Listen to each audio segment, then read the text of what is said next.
Thank you, Mr. Chairman, and thank the witnesses for their endurance here today. I wanted to focus on the shipbuilding plan for a minute. This year's budget and the shipbuilding plan follows on last year's startup investment in the follow-on class to the Ohio, the SSBN program. There's roughly about $700 million in this year's budget. Last year there was close to $500 million that was approved by the Congress.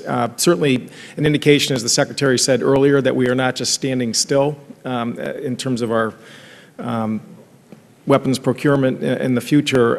In the shipbuilding plan, it actually had some language that sounded urgent. There is no leeway in this plan to allow a later start or any delay in the procurement plan. So I just kind of throw you an alley-oop pass here. Can you explain to the committee why the replacement is a priority for the Department of Defense this year? Well, I think you've summed it up. There isn't a lot of room. We put the money in last year in this, recognizing the kind of long lead that it takes to develop this kind of new capability, and that we have an expectation that it will replace those submarines that are out there now just in time, though it's years away, but it's very long lead to initiate this investment, the development piece of it, and then to replace those submarines. Even in the face of, and we are going through start negotiations with the Russians, even in the face of that, this part of the triad, the submarine part of the triad, is everybody believes is an incredibly important and critical part of that triad. So the investment is right. Mr. Courtney, I'd also add that we also have in this budget a little over $1 billion for the National Nuclear Security Agency to begin work on new Navy nuclear reactor. So, and again, the plan really matches up with what the Admiral just said. What it also shows, though, is that over the mid-range, that once the SSBN program really hits its stride, it's going to take up a lot of space in terms of the shipbuilding budget. We had a hearing at our subcommittee a couple weeks ago where there were some experts who were actually suggesting that because it is such an essential part of our nuclear deterrence, that really, and it will take up so much space in the shipbuilding program, that consideration ought to be given to sort of funding it in a separate account, similar to the way missile defense is presently got its own place in the federal budget.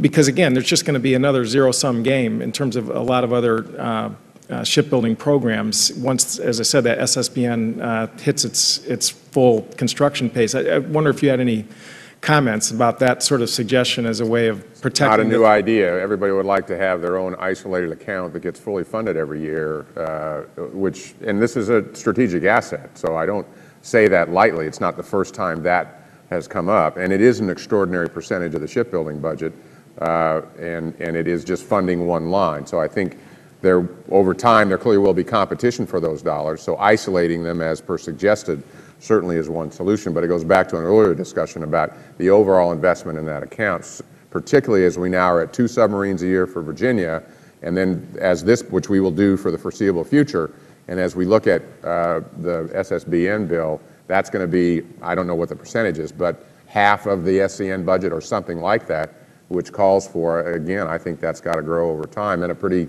tough environment. I would just add, there is a longer-term issue here. For the period from now until 2015, I believe that we can live within the numbers that we have been given and that are forecast for us without sacrificing force structure. But beyond that time, the Defense Department cannot sustain the current force structure without real growth on an annual basis of somewhere between 2% and 3%.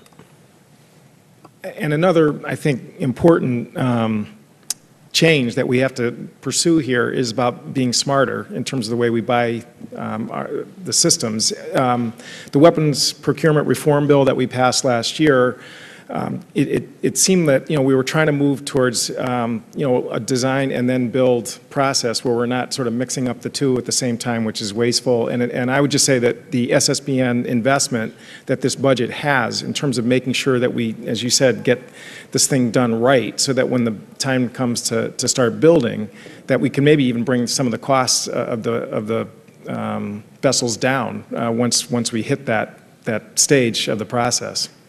My only comment on that would be that I would take what, in particular, Virginia-class submarine program has done.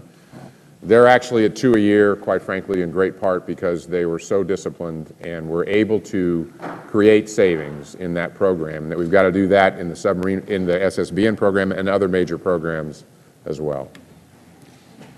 Thank the gentleman.